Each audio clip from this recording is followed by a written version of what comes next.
이번 시간에는 이펙트 파이프라인에 대해서 이야기해 보겠습니다. 우리가 이펙트 작업을 진행하는 큰 흐름에 대해서 한번 이해를 하고 예습을 한번 해보도록 하겠습니다. 자, 먼저 말씀드렸듯이 우리가 쓰는 주요 작업 에디터 툴은 언리얼 4, 그 안에 파티클 시스템이 되겠고요. 포토샵은 텍스처를 만들어내는 툴이 될 거고, 3D 맥스는 스태틱 메쉬, 모양과 질감을 표현할 수 있는 볼륨감이 있는 오브젝트를 생성할 때 사용을 하게 됩니다. 그래서 이 세 개의 기본 툴의 주요 핵심 내용이고요. 자, 우리가 이렇게 만든 걸 가지고 이제 조합을 해야 되잖아요. 그래서 우리가 처음에 작업을 할 때는, 초기에 작업을 할 때는 가지고 있는 재산이, 에셋이 없으니까 먼저 텍스처를 만들어내겠죠. 포토샵으로 타가 파일 확장자로 텍스처를 만들어내고요. 그걸 가지고 언리얼에서 머터리얼 에디터에서 쉐이더를 짭니다. 노드를 연결해서, 비주얼 노드를 연결해서 쉐이더를 짜고, 그 만든 텍스처를 여기다 적용해서 최종적인 머터리얼의 완성품을 만들고, 그 머터리얼을 메쉬에다 넣어야겠죠. 그렇죠? 메쉬에다 적용을 해보고, 내가 실제 디자인한 메쉬에 매핑이 됐을 때, 머터리얼이 제대로 매핑이 됐을 때 어떻게 표현되는지 확인을 할 수 있겠죠. 그리고 이 메쉬는 3D 맥스에서 스켈레탈이 아니라 스태틱 메쉬, 고정된 메쉬 상태로 UV를 펴서 가져오게 됩니다. 여기까지 한 내용, 이 재질과 메쉬를 파티클에서 최종적으로 2m로 붙여서 모드를 편집하고 기능을 넣어서 움직임을 주고 파티클 뷰에서 최종적으로 확인해 볼 수 있겠죠. 이게 초기 작업 흐름에서는 이렇게 텍스처와 재질, 메쉬를 만들고 파티클에서 그 결과물을 한꺼번에 보는 게 이제 1차 초기 작업이고요. 그 다음에 그 제작된 이펙트, 파티클, 캐스케이드로 작업한 파티클을 가지고 이제 어디다가 이제 적용을 할지, 이펙트 리소스를 어떻게 어디다 적용을 할지에 따라서 가져다가 쓰게 되는 거죠. 블루프린트, 그러니까 캐릭터 아니면 액션이 되는 몽타주가 지정되는 액션 블루프린트, 아니면 발사체 안에 이펙트 표현을 넣는다든지, 아니면 독립된 이펙트 액터 안에 파티클을 넣을 수 있겠죠. 이 자리는 사실 프로그래머가 대부분 만들어줍니다. 이펙트 넣을 자리를. 그게 대부분 블루프린트로 되어 있고요. 자, 그리고 페르소나. 우리는 애니메이션 시퀀스, 애니메이션 툴을 언리얼에서는 페르소나라고 부르는데, 그 파티클을 직접 페르소나를 보면서 애니메이션 시퀀스 타이밍에, 적절한 타이밍에 노티파이 키를 넣어서 그 키 안에다가 파티클을 넣어주는 거죠. 그 자리에다가. 그리고 파티클 자체를 배경 이펙트로 쓸 수도 있고, 그렇죠? 레벨에 올려서. 아니면 배경에 설치된 기믹, 특정한 NPC, 오브젝트에 넣어줄 수도 있겠죠. 이 자리도 보통은 프로그래머나 기획자가 만들어주죠. 자, 이런 식으로 블루프린트로 이루어진 내용에 어떤 파티클 모양이 들어갈 수도 있고요. 그게 발사체일 수도 있고, 이런 형태로 독립된 이펙터 액터일 수도 있죠. 그래서 이 파티클이 완성작이 이런 데 쓰일 수 있고, 그리고 페르소나 애니메이션 시퀀스 같은 경우에는 이렇게 안에 애니메이션 트랙 밑에 노티파이 키를 넣을 수 있는 트랙에다가 파티클을 넣어 볼 수도 있죠. 이런 형태로 이펙트 액터도 넣어볼 수 있고요. 그래서 그 움직임에 맞춰서 이렇게 애니메이션 스커스 타이밍에 넣어볼 수도 있고, 자, 이렇게 레벨에 간헐적으로 치는 번개라든지 아래에서 위로 올라오는 배경의 아우라 효과라든지 이런 효과들을 레벨에 바로 넣어볼 수도 있겠죠. 그래서 크게 우리 이펙터들이 파티클까지 만들어 놓고 적용하는 경우가 이렇게 세 가지 정도 나뉘게 됩니다. 그리고 이렇게 적용까지 해서 게임에서 확인을 해서 한번 완성을 한 이후 이런 파이프라인이 계속 반복돼서 이펙트 리소스가 어느 정도 쌓인다고 가정을 했을 때 이제 그 파이프라인의 흐름은 전처럼 텍스처부터 위로 올라가는 형태가 아니라 그 반대로 파티클에서 필요한 내용들을 찾아서 쓰는 내용이 됩니다. 그러니까 이미 만들어 놓은 게 있기 때문에 파티클 단위에서 복제를 해서 그 모듈 내용과 들어가는 재질 내용을 재창조, 다시 재조합해서 새로운 형태의 이펙트를 만드는데 그 과정에서 이제 필요한 재질들이 있을 거 아니에요. 제가 예전에 만들었던 것들을 썼는데 이 느낌이 안 나. 그럼 새로 만들어야겠죠. 그러면 재질을 카피해서 만들고 그 재질에서 이 텍스처로는 이 재질 느낌이 안 나. 그러면 텍스처를 다시 새로운 느낌으로 제작을 하고 마찬가지도 메쉬도 새로운 형태의 세팅 메쉬를 만들어야겠죠. 파티클에서 내가 원하는 느낌이 나지 않으면. 그래서 이펙트 리소스 정립 후에는 파이프라인이 이렇게 아래에서 위로 가는 게 아니라 파티클 단위에서 이펙트를 만들어 놓은 단위에서부터 그 필요한 리소스를 찾아서 재제작하는 형태가 반복이 됩니다. 자, 마찬가지로 여기서는 블루프린트 페르소나 레벨에서도 좀 내용이 달라지게 되죠. 이펙트 작업 영역이 어떤 이펙트 액터를 넣을 수 있는 자리가 있다고 할게요. 이 액터에다가 파티클을 넣을 수 있는데 이것도 마찬가지로 이펙터 액터, 그러니까 어떤 블루프린트 액터를 가져다가 복제를 하던 기획자가 제공을 하던 프로그래머가 제공을 하던 이제는 거기에 맞는 파티클을 찾게 되죠. 그러니까 이걸 먼저 보고 얘를 찾게 된다는 얘기죠. 근데 나머지는 똑같습니다. 어차피 페르소나가 생성되고 파티클 넣고 레벨이 생성되고 파티클을 넣으니까 만약에 이펙트 액터, 그러니까 블루프린트를 이펙터가 만질 수 있다면 이것까지 우리가 복제를 해놓고 파티클을 찾게 되겠죠.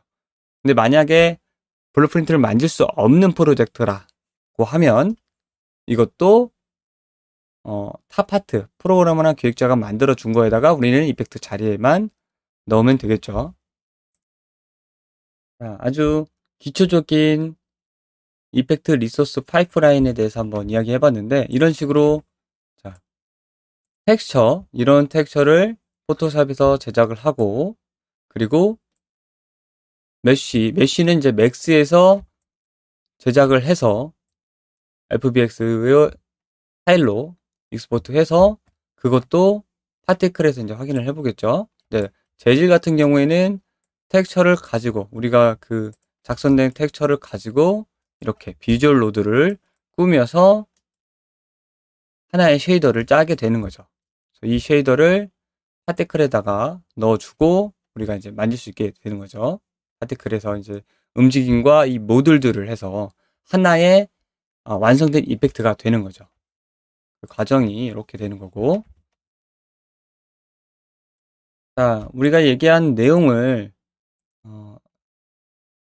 캐스케이드까지 간단하게 진행을 해보도록 하겠습니다.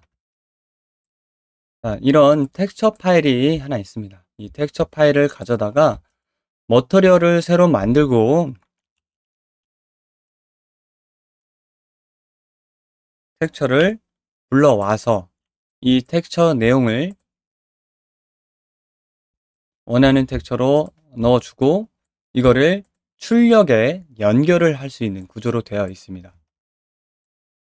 자, 이 재질 편집기에서 중요한 사항은 처음에 머터리얼의 도메인, 머터리얼 도메인은 서피스, 디퍼드 데칼, 라이트 펑션, 볼륨, 포스트 프로세서, 유저 인터페이스, UI가 있는데, 우리가 오브젝트의 어떤 내용을 씌워서 보여주는 거는 이 서피스를 사용한다고 보시면 됩니다. 그리고 데칼이 있고요. 이 두 가지를 제일 많이 씁니다. 자, 서피스로 놓고, 블렌드 모드는, 우리가 이 컴퓨터 그래픽을 쉐이더로 이제 표현을 할 때 섞이는 이 계산법에 대한 내용이거든요. 그래서 이거를 오파큐는 오브젝트 캐릭터 투명도가 없는 불투명 캐릭터나 오브젝트에 쓰이는 거고요. 마스크드는 알파 테스팅으로 날카롭게 빠지는 형태, 그리고 트랜스루센트는 불투명 혹은 불투명이 아닌 반투명 아니면 투명도를 가질 수 있는 거. 에디티브는 알파 없이 발광만 할 수 있는 거고요. 모듈레이트는 곱하면 곱할수록 어두워지는 형태.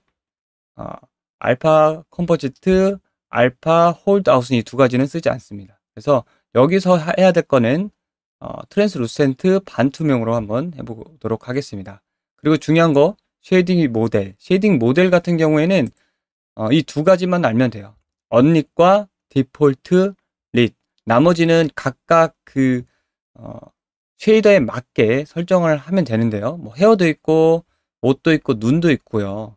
그리고 뭐 클리어 코트도 있고 살을 빛에 투과해서 표현할 수 있는 그런 내용들도 서피스도 있고요. 여기서는 우리는 이펙트는 발광을 한다면 대부분 언릿을 하고요.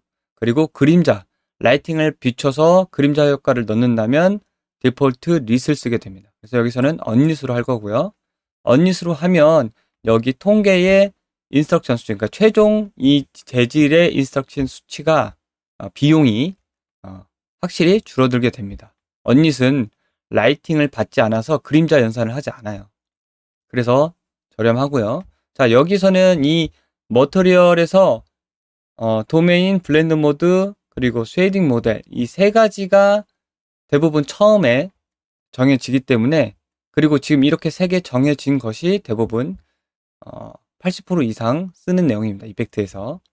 그리고 이 투사이드는 만약에 우리가 메쉬 형태의 이펙트를 꾸밀 때는 메쉬 뒷면도 보여야 되면 체크를 하는 거고요. 여기서는 체크하지 않겠습니다. 텍스처를 가지고 와서 우리가 파티클에서 이 텍스처의 컬러를 컨트롤 하는 걸 해보려면 여기서 자, 파티클 컬러라는 노드를 꺼내서 이 텍스처와 곱해서 이미시브 컬러에 꽂아줘야 됩니다. 자, 그러면 여기 프리뷰에처럼 나오는데 여기서는 컨트롤 할 수 없지만 이 입력 데이터, 그러니까 파티클에서 얻어온 컬러를 이 재질에다 다시 넣어주는 구조라고 생각하시면 됩니다. 컨텐츠 브라우저에서 제가 파티클을 새롭게 하나 만들어 볼게요.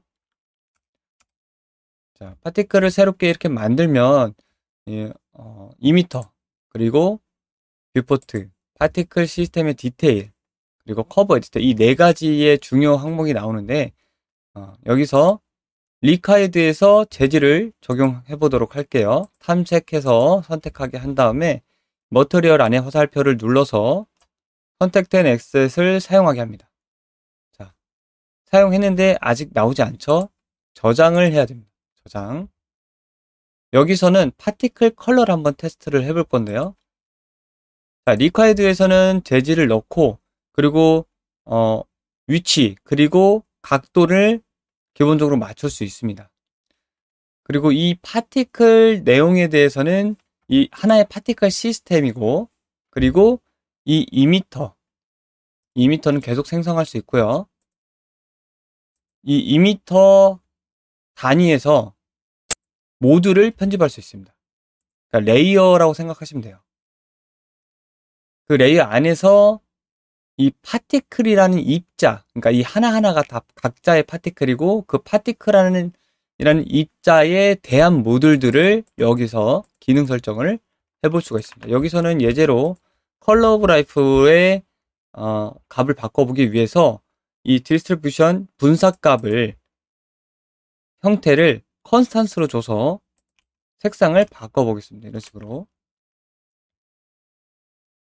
자, 보다시피 기본 설정에 스폰이 여러 개 많이 있고 있기 때문에, 자, 스폰에서 개수를 줄이려면 스폰 레이트가 있고 레이트 스케일이 있습니다. 그러니까 이 비율을 올릴 수가 있는데 지금 비율은 올리지 않았고, 여기서 개수를 줄여주면 이 required에서 duration 시간만큼, 그러니까 유지되는 시간이 2m duration이라고 있는데 여기 1초로 되어 있는데 2m 루프가 0으로 되어 있으면 영원한 루프니까 1로 바꿔줘서 한 번만 1초 동안 스폰이 5개 되라 라는 의미예요. 이렇게. 자, 이렇게 컬러 오브 라이프에서 이 내용을 지정을 하면 파티클에서 바뀌는 걸 볼 수 있는데, 정확히는 우리가 이 입력 데이터를, 파티클 컬러의 입력 데이터를 받아다가 재질에서 곱해주는 결과값을 여기서 볼 수 있는 거죠. 그러니까 이 내용이 재질의 입력이 된다고 생각하시면 됩니다. 자, 여기서도 마찬가지로 오퍼시티, 우리가 제일 많이 쓰는 게 이미시브 컬러 그리고 오퍼시티를 통해서 이 알파를 한번 빼주도록 하겠습니다. 알파를 빼주는 방법은 텍스처 자체의 포토샵에서 알파를 가져오셔도 되고, 알파가 없다고 하면 이렇게 흑백 텍스처 안에서는 이 흑백 텍스처 자체를 알파로 쓸 수가 있습니다. 이렇게 멀티플라이. 자, 이 파티클 컬러의 RGB가 이 위쪽 하얀 선이 RGB를 해당하는 값을 여기다 곱해준 거고요. 마지막에 약간 어두운 회색의 하나짜리 동그란 P는 알파입니다. RGB 알파 해서 그 내용을 이 마스킹이라고 하죠. 흑백 텍스처를 그냥 마스킹해서 오퍼시티에 넣어주는 거죠. 변화가 없죠. 보다시피 알파가 이 모양대로 빠지기 때문에 뒷부분을 투영하죠. 투명도를 갖기 때문에 굉장히 진한 부분은 하얗기 때문에 투영하지 않고 점점 어두우면 어두울수록 투영도가 높다는 걸 볼 수 있겠죠. 마찬가지로 저장을 해줘야 이 내용이 파티클 에디터에서 적용이 됩니다. 자, 보다시피 그 해당 내용이 알파가 적용돼서 나오지 않고 파티클 뷰에서 배경색을 올려서 파티클을 더 잘 보이게 할 수 있습니다. 자, 여기서는 파티클 이미터를 파티클을 하나만 등장하게 하겠습니다. 리콰이드에서는 유지 시간 그리고 루프를 정해줬었는데, 한 번만 하나가 나오게 하려면 스폰 레이트를 다 없애고, 그리고 여기 보면 버스트 리스트라고 있어요. 버스트는 한 번 뱉는 녀석이에요. 그래서 이 한 번 뱉을 때 개수를 한 개를 넣으면 한 개만 뱉을 수 있죠. 자, 이니셜 벨로시티는 이제 위쪽 올라가는 값인데 이건 X를 눌러서 작동하지 않게 하고요. 제자리에서 한번 번쩍거리는 내용을 빠르게 진행하겠습니다. 자, 컬러 오브 라이프에서 번쩍거려야 되니까 이 컬러 값을 기본 111이 될 텐데 굉장히 많이 주면 언리얼 엔진 자체에서 블룸을 갖기 때문에 빛나는 효과를 갖게 됩니다.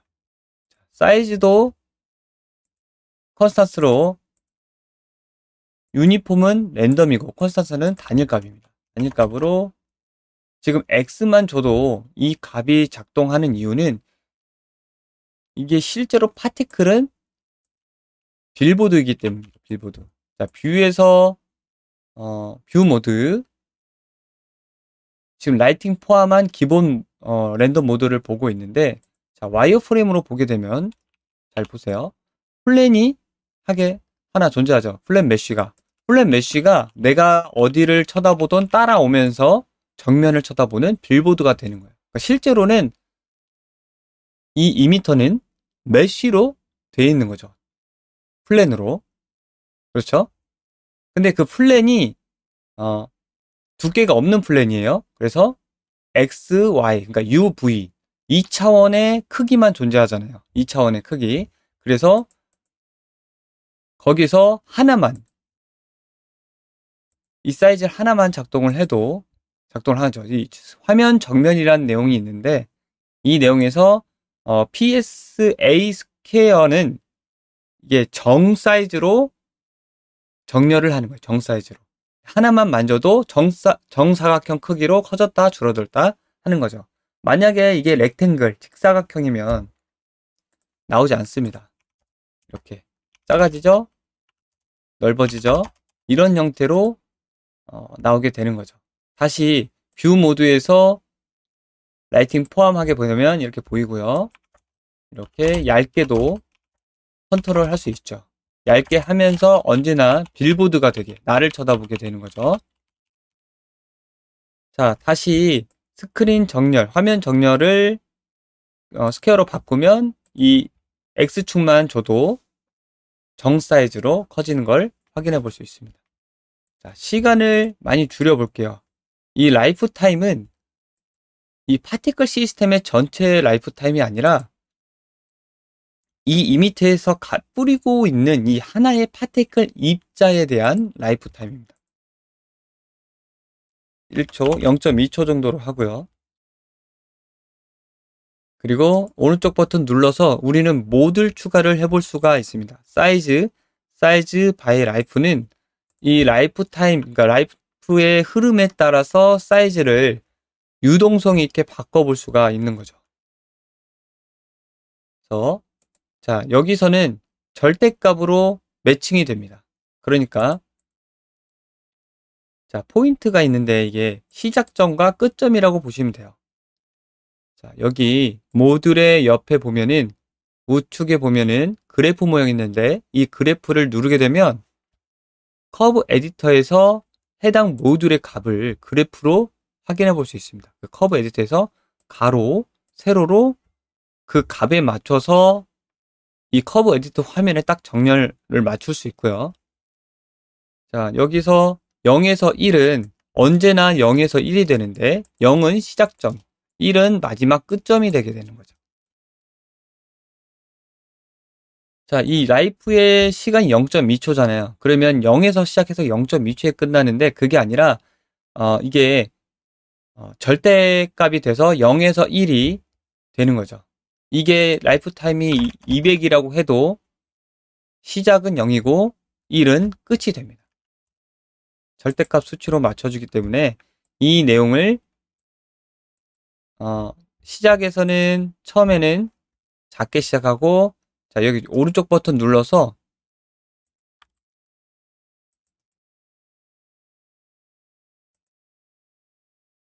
값 설정을 여기서 줄 수도 있어요. 이렇게 여기에 대한 해당 값을 그리고 오른쪽 버튼 눌러서 시간을 밀어볼 수도 있고요. 그리고 컨트롤 왼쪽 마우스 클릭을 하면 키 추가가 됩니다.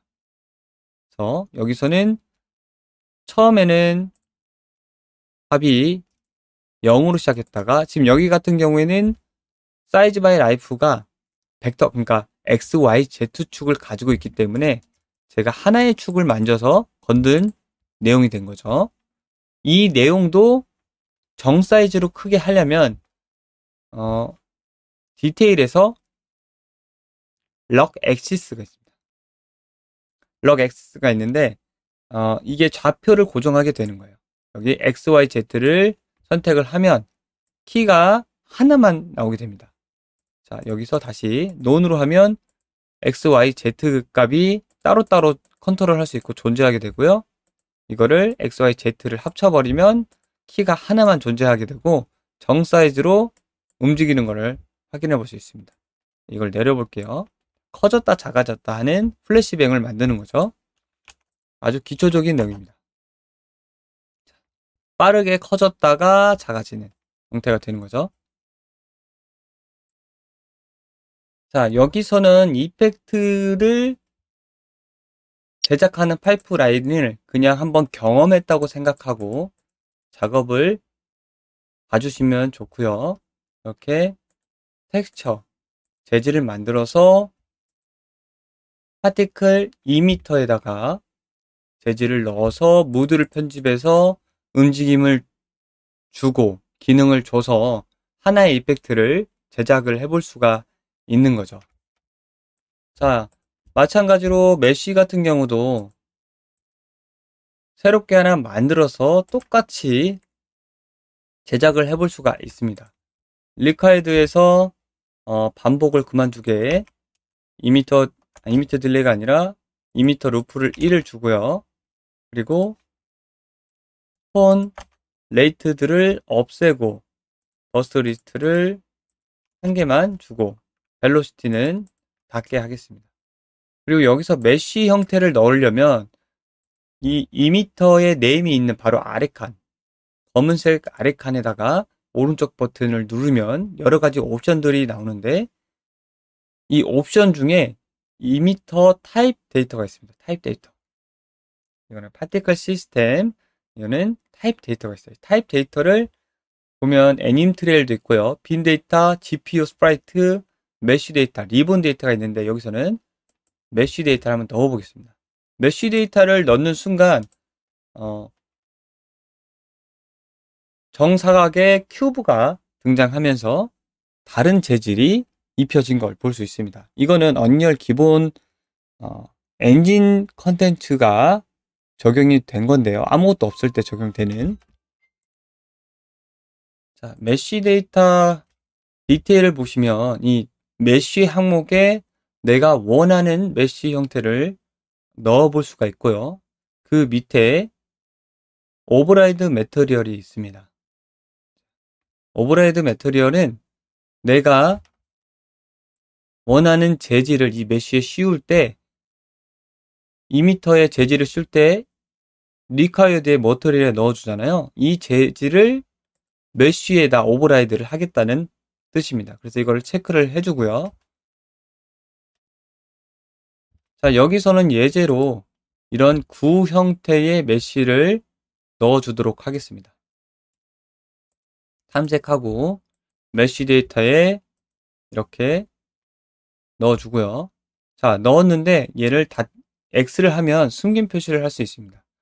넣었는데 나오지 않고 있죠. 이 이유는 기본적으로 2m의 이니셜 사이즈 크기와 이 메쉬 데이터의 이니셜 사이즈의 크기 단위가 다릅니다. 이 메쉬 데이터는 이미 맥스에서 어느 정도 크기를 키워서 적절하게 추출을 해서 가져온 거잖아요. 근데 이니셜 사이즈, 그러니까 파티클 2m 빌보드가 되는 기본 타입은 0부터 시작하기 때문에 그 크기 사이즈가 다릅니다. 그리고 이니셜 사이즈가 메쉬 데이터에서는 굉장히 크게 작용을 하는데요. 지금 기본값이 25인데 이거를 컨스탄스로 하고 1로 바꿔주겠습니다. 그럼 1 사이즈가 우리가 맥스에서 만들어서 가져온 그 사이즈가 되는 거예요. 유닛 사이즈가 맥스 사이즈가 여기에다가 곱하기가 되는 건데 2가 되면은 이 정도가 되는 거죠. 차이가 엄청 납니다. 얘는 지금 100인데 그쵸? 100인데 이 정도고 얘는 이니셜 사이즈가 완전 규격이 다르죠. 그래서 메쉬 데이터로 2m를 꾸밀 때는 이 사이즈 크기를 유념하셔서 사용하셔야 돼요. 자, 전에 만들었던 재질과 마찬가지로 매트리얼 도메인, 서피스, 블렌드 모드, 트랜스루센트, 쉐이딩 모델, 언릿으로 새로운 재질을 하나 꾸며 주도록 하겠습니다. 오른쪽 버튼 파티클 컬러를 꺼내서 여기서 RGB 컬러를 이미시 컬러에 바로 꽂아주고요. 그리고 이 오파시티 부분에 알파를 꽂아주는데 여기다가 프레즈넬을 꽂아주도록 하겠습니다. 이 노드는 노드 기능 자체가 있는 것들은 오른쪽 버튼 눌러서 노드 미리 보기 시작을 하면 여기서 미리 볼 수가 있어요. 이런 식으로. 자, 이런 식으로 볼 수가 있습니다. 여기서 파워를 한번 해서 값을 종돈하면 이런 식으로 안쪽이 더 어둡게 되는데, 이 내용을 여기다가 같이 곱해줘서 오프시트에 넣어주는 거죠. 오른쪽 버튼에서 미리 보기 했던 거는 반드시 미리 보기 중지를 해 주셔야 됩니다. 그래야 이 내용을 확인해 볼 수 있어요. 이 출력값을. 자, 결과 노드에 이렇게 구 형태로 나오게 되죠. 이런 형태는 이제 메쉬에서만 가능하죠. 이 프레넬은 나중에도 한번 설명을 하지만, 자, 그 메쉬의 아웃라인이 될수록 하얀색을 갖게 하는 노드입니다. 그래서 이런 메쉬 형태에 어울리는 노드를 꾸며서 파티클 컬러에 연결을 해볼 수가 있는 거죠. 자, 프레넬 같은 경우에는 값을 여기서 조절을 해서 그 세기를 조정을 해볼 수 있고, 저장을 눌러서 이 형태를 완성이 되었다면 리카에다가 머티리얼을 넣어주는 거죠. 그럼 이런 형태가 나오게 되고, 우리는 이 파티클 컬러에서 조절할 수 있게 이 파티클 컬러 입력 데이터를 재질에다 설치를 해줬기 때문에, 마찬가지로 컬러 오브 라이프를 만져서 발광을 해볼 수 있습니다. 원하는 색으로. 어둡게도 표현할 수 있고요. 000을 넣으면 완전 검정이 되죠. 여기서는 이제 알파가 시간의 흐름에 따라 1에서 0으로 줄어들기 때문에 이렇게 자연스럽게 사라지는 걸 확인해 볼 수 있죠.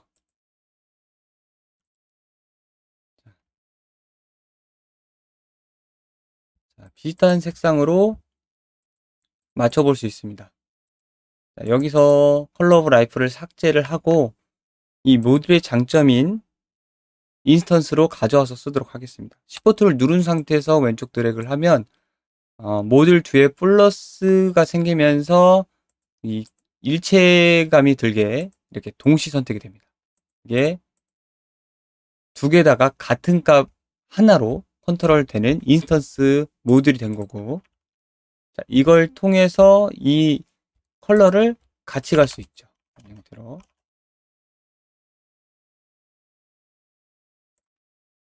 시간을 더 줄여서.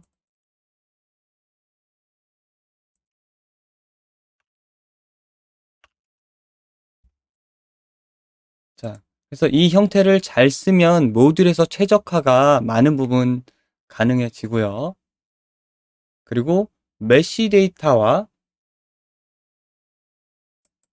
기본 파티클 이미터를 작업을 하는 거를 배워볼 수 있었습니다. 그래서 여기서는 파티클 시스템의 파이프라인을 한번 팔로우해서 워밍업을 했다고 생각을 해보시고, 이 기본적인 구조에 대해서 한번 이해를 하고 넘어가길 바랍니다. 자, 여기까지 파티클 제작하기 위한 캐스케이드 파이프라인이었고요. 이제 본격적으로 이펙트를 제작하는 걸 배우게 될 겁니다.